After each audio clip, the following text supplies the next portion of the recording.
Welcome back, everybody, to another deep dive.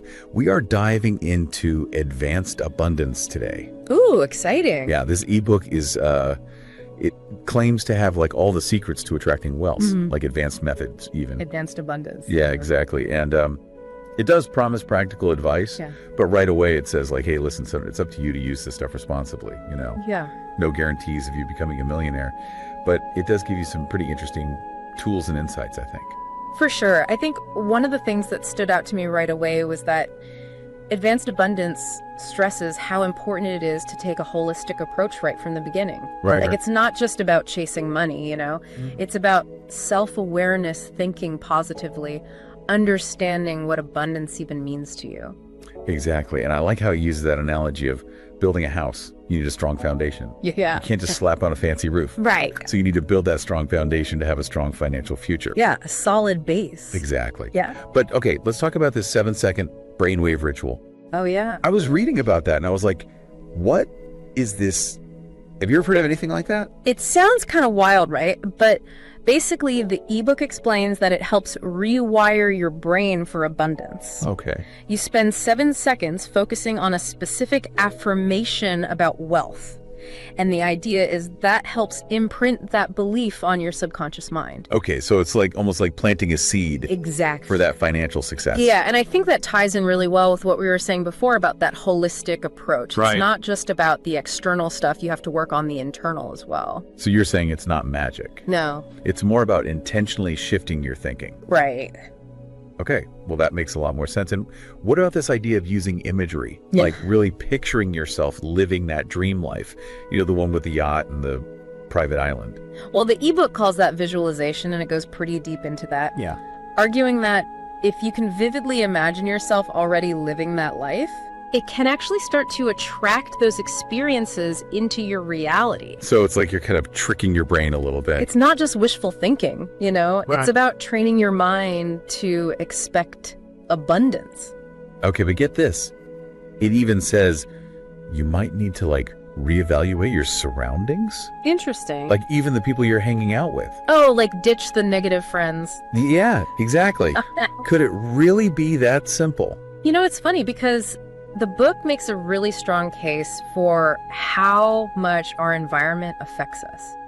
Like everything around us can either support or sabotage our financial goals. It's kind of scary when you think about it. It is. If you're always around negativity and scarcity, it's going to be so much harder to cultivate that abundance mindset. You know, it's like they say you're the average of the 5 people you spend the most time with. Exactly. But then the question is, how do you actually go about changing all that? Right. It sounds a little intimidating. Well, the book gives some practical tips on how to declutter your physical space, you know? Like surround yourself with things that reflect abundance, things that inspire. You get your finances organized. Yeah. And when it comes to relationships, it doesn't necessarily say to ditch your friends entirely, but be mindful of the energy you're letting into your life. So maybe it's more about setting boundaries. Exactly. Or finding new friends who inspire you. Yeah, people who are on the same page as you. People who want to support you and your goals. Yeah, exactly. Okay, I like that. And it's so fascinating to me how this ebook blends those practical steps with these bigger mindset shifts. It's a really unique approach. Yeah, it is. But before we get too far ahead, I want to go back to the basics for a minute. Sure. Like, the book is called Advanced Abundance. Right. But it seems to be spending a lot of time talking about the foundations of abundance. You know? Yeah. Why is that so important? Well, it goes back to that house analogy we were talking about before. Okay. You can't have a strong house without a strong foundation. And when it comes to financial abundance, that foundation is understanding that it's not just about money. It's about self-awareness, positive thinking, aligning your values and beliefs with your financial goals. Okay, so no more just wishing for a better financial situation. Exactly. It's about getting specific. Yeah. I mean, the book even recommends like listing out all your expenses, Yeah, every little thing. like down to the cost of paper clips. Isn't that a little extreme? It might sound like overkill, I know. Yeah. But the idea is to get a really clear picture of where your money is going. Okay. Most people underestimate how much they're spending, and this exercise helps you pinpoint areas where you can save. Right, you don't know unless you track it. Exactly. And it's about taking control of your finances. Instead of them controlling you. Exactly. But then, you know, it asks that tough question Uh-oh. when we all try to avoid, like, are you earning enough? Yeah, that's the reality check a lot of people need. Yeah. The book doesn't sugarcoat it if you're not earning enough to meet your needs and reach your goals, you need to be honest with yourself. And look for ways to increase your income. Right. But you know what? If you're already feeling overwhelmed by your finances, Yeah. like that question could be pretty discouraging. It could, but the book doesn't just leave you hanging. No? It gives you some guidance on what to do next. Like what? Well, it says you have more resources than you might realize, both internal and external. Oh, interesting. Okay, so what about the internal ones? So internally, it's about cultivating those core traits: Like what kind of traits? determination, willpower, responsibility. Oh, okay, so it's kind of like leveling up your character stats in a video game. Exactly. Okay, I like that analogy. It's about strengthening those inner resources. Right. What about those external resources? So externally, the book talks about finding what it calls an apprentice. An apprentice? What does that even mean? So it means finding someone who's already achieved the kind of financial success you want. Okay, so like a mentor? Yeah, exactly. Like, who comes to mind when you think of a financial role model? That's a good question. I'm already thinking of a few people. And what can you learn from their journey? Yeah, but wouldn't it be intimidating to like approach someone like that for advice?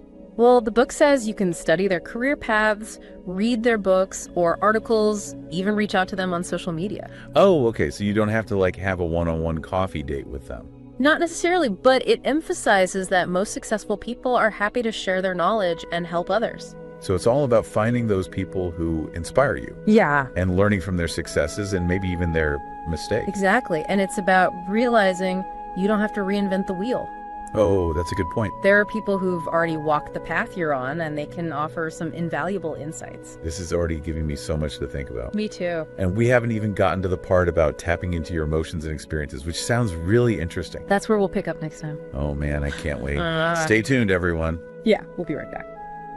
Okay, so we're back, and before the break, you were asking about like tapping into those emotions and experiences. Yeah, I'm really curious about that because it seems like this is where advanced abundance takes a kind of different turn. Yeah, definitely. Instead of just like the external strategies, it digs into how our past experiences shape our beliefs and attitudes about money. Which can be a good thing or a bad thing, I guess. Exactly, and it can be kind of scary when you think about it. Yeah, a little bit. Like, how is our past affecting our decisions now?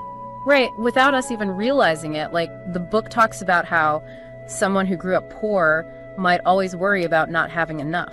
Even if they make a lot of money now. Yeah, that scarcity mindset can really stick with you. Oh, wow. Or what about like if you saw your parents fighting about money all the time? Oh, yeah, that can definitely mess with you later on. Like the book says, you might subconsciously sabotage your own success. Because you associate money with bad stuff. Exactly, like conflict and stress. Wow, I never thought about it that way.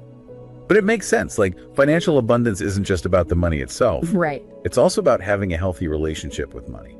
Exactly. Being comfortable with it, not fearing it. Okay, but how do you actually change those, like, deep-seated beliefs? That's the tough part, right? Yeah, seems like a lot of work. It is, but the book offers a few different ways to approach it. One is to just identify those limiting beliefs and challenge them head on. Okay, so, like, if you catch yourself thinking, I'll never be able to afford that. You stop and ask, is it really true? What evidence do I have for that? So you're basically talking back to your own negative thoughts? Yeah, exactly, and trying to replace them with something more positive and empowering. But is that really enough, just telling yourself different things? Well, it's a good start, but the book also suggests visualization techniques to reprogram your subconscious mind. Like that dream vacation we were talking about earlier. Exactly. Picture yourself on that trip, feeling the sun in the sand, experiencing that joy and freedom that comes with abundance. And by doing that over and over again, you're basically rewiring your brain. Yeah, creating new neural pathways that connect wealth with good feelings. That's pretty cool. But what about people who are more analytical? You know, like the numbers people? Good question. And the book acknowledges that visualization isn't for everyone. Right. So it offers some other strategies too, like focusing on gratitude. Oh, that's a good one. Yeah, being thankful for what you already have can really shift your focus from lack to abundance. And that can make a big difference in how you attract wealth. Exactly. It's not about ignoring your goals or pretending everything is perfect, Right. but finding things to appreciate even when things are tough. So it's like acknowledging the good stuff, even in the middle of challenges. Yeah, celebrating the progress you already made, even the small wins. Okay, I like that. And what about giving back? How does that fit into all this? That's a really interesting part. The book argues that true abundance isn't just about accumulating wealth. It's about sharing it. Exactly, giving back to others, whether it's your time, money, or talents. Okay, but doesn't that contradict the whole idea of attracting more abundance? It might seem that way, but the book says that when you give generously, you create a ripple effect of abundance. That extends beyond yourself. And often attracts even more abundance back to you. So it's like the more you give, the more you receive. But it's not about giving with the expectation of getting something back. Right, it's about giving from a place of abundance and generosity. Exactly. Now, on a more practical level, advanced abundance really emphasizes tracking your finances. Oh, boy, spreadsheets. I know it sounds a bit boring, Yeah. but the book says you can't manage what you don't measure. So it's not just about budgeting. It's about understanding where your money is going and finding ways to save more or invest wisely. So we got to break out the spreadsheets or the budgeting apps. Whatever works for you, the point is to be aware of your income and expenses and review your financial goals regularly. So it's like a constant check-in with your money. Exactly, and that leads us to another interesting point. The book talks about balancing logic and intuition when making financial decisions. Logic and intuition, that seems like a weird combination. It does, but the book argues that while logic is important, our intuition can guide us toward opportunities we might miss. So like those gut feelings you get. Exactly. Like, have you ever had a feeling about an investment, even if it didn't make sense on paper? Actually, yes. Yeah. I invested in this tiny startup once everyone thought I was crazy, but it turned out to be a huge success. So you listen to your intuition. So the book is saying we shouldn't ignore those gut feelings. Exactly. It's about finding that sweet spot between your head and your heart. Gather all the information. You can analyze it logically, but also pay attention to your intuition. It's like a superpower. Totally. And the book also talks about transforming your surroundings to attract abundance. Ooh, like a feng shui makeover for your finances. Yeah, exactly. But what does that actually look like? Well, the book emphasizes creating an environment that reflects the abundance you want. So declutter your space. Surround yourself with inspiring images and objects. Even be mindful of the information you consume. So it's about creating a whole vibe of abundance. Yeah, physically and mentally. But isn't there a risk of getting so caught up in creating this perfect environment that you forget to actually take action? That's a good point. And the book stresses that action is key. Okay, good. It's not enough to just visualize or create a vision board. Right. You have to put in the work, develop a plan, and consistently take steps towards your goals. Okay, so it's like having a beautiful roadmap, but you still have to actually drive the car. Exactly. But by creating that supportive environment, you're more likely to stay motivated and on track. So it's like your environment is your cheerleading squad. Love that analogy. But what about when you hit a roadblock or experience a setback? Happens to everyone, and the book talks about the importance of resilience and perseverance. So you're saying we got to keep going even when it gets tough?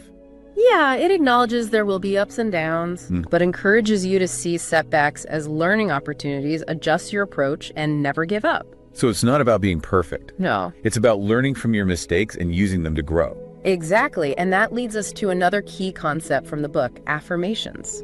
Affirmations, I don't know about that. This sounds kind of woo-woo to me. I know it can sound a little out there, but the book makes a strong argument for how powerful they can be. Okay, how so?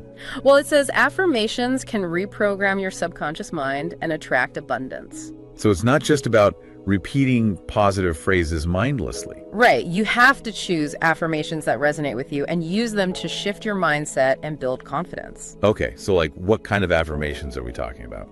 Things like, I am a money magnet, or I am worthy of abundance, or I attract wealth effortlessly. Okay, I can see how saying those things could help. And you have to feel the emotion behind the words, like you already have what you desire. That's interesting. And does it matter how you use them? Like, do you have to say them out loud? The book suggests different methods, writing them down, speaking them aloud, even listening to recordings of yourself repeating them. Wow, okay, so find what works for you and make it a habit. Exactly like brushing your teeth or taking your vitamins. It's about feeding your mind with those positive thoughts and beliefs.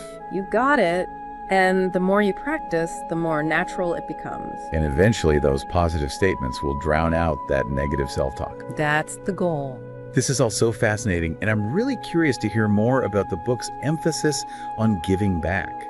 We touched on it briefly, but I'd love to dive deeper into how generosity can actually attract more abundance. Yeah, that's a bit of a mind bender. Let's explore that next. All right, so we're back and ready to wrap up our deep dive into advanced abundance. We've talked about a lot of really interesting stuff. Yeah, for sure. Like affirmations and visualization. Mm. But before the break, we were getting into this whole idea of giving back. And I'm still a little confused. Like, if you're trying to attract more abundance, shouldn't you be holding on to what you already have? It's a natural thought, but advanced abundance actually argues the opposite, like that generosity is a key part of attracting more abundance. So it's like shifting from that scarcity mindset to an abundance mindset. Exactly. It's about believing there's enough for everyone. Okay, I get that. Right. But how does giving actually bring more abundance? Like, is it some kind of karmic thing? The book explains it as like an energy thing. When you give freely and generously, you're putting out positive energy into the world. And that positive energy attracts more positive energy back to you. Exactly. It's like the saying, you reap what you sow. So it's not about expecting something in return. No, it's about creating a cycle of abundance. Oh, okay, that makes sense. But Yeah. what about when you're struggling financially yourself? Does the book still say you should give? It recognizes that giving might look different depending on your situation. Okay. Like, it's not about giving beyond your means, Right. but finding ways to contribute that feel right for you. So like maybe volunteering your time or donating old clothes. Exactly. It's about embodying that abundance mindset even when things are tough. Okay, I like that. And speaking of abundance mindset, we talked about visualization earlier, but how do you even know if it's working? That's a good question. The book says to pay attention to synchronicities and unexpected opportunities that pop up. Like little signs from the universe? Yeah, kind of like those coincidences that seem to guide you towards your goals. So like if you're thinking about something and then suddenly it happens in real life. Exactly, but isn't that just confirmation bias? Yeah, like maybe we're just seeing what we want to see. It's possible, but the book argues there's a real connection between our thoughts and reality. So when you visualize consistently, you're programming your subconscious to look for opportunities. Yeah, it's like you're creating a mental blueprint for success. Okay, I'm starting to see how powerful that could be, but it's not just about daydreaming, right? Definitely not. You have to take action and make choices that align with your goals. So visualization is like the fuel and action is the engine. Perfect analogy, and advanced abundance really emphasizes taking ownership of your finances and being proactive. So it's not about waiting for good things to happen. It's about making them happen. Exactly, and I think that's a really empowering message. Yeah, it's like we're not just victims of circumstance. Yeah. We have the power to create our own financial reality. Exactly, and the book reminds us that we have more control than we think.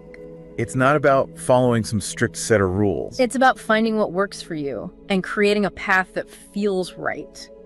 And that path might have some bumps along the way. For sure, the book talks about the importance of patience and perseverance, too. So it's not about getting rich quick It's about building sustainable long-term abundance. and finding joy in the journey. Exactly. Celebrate those small wins and keep moving forward. Well, this has been a fascinating deep dive into advanced abundance. So much to think about. It really is. And as we wrap up, I want to leave you with a question. Okay, shoot.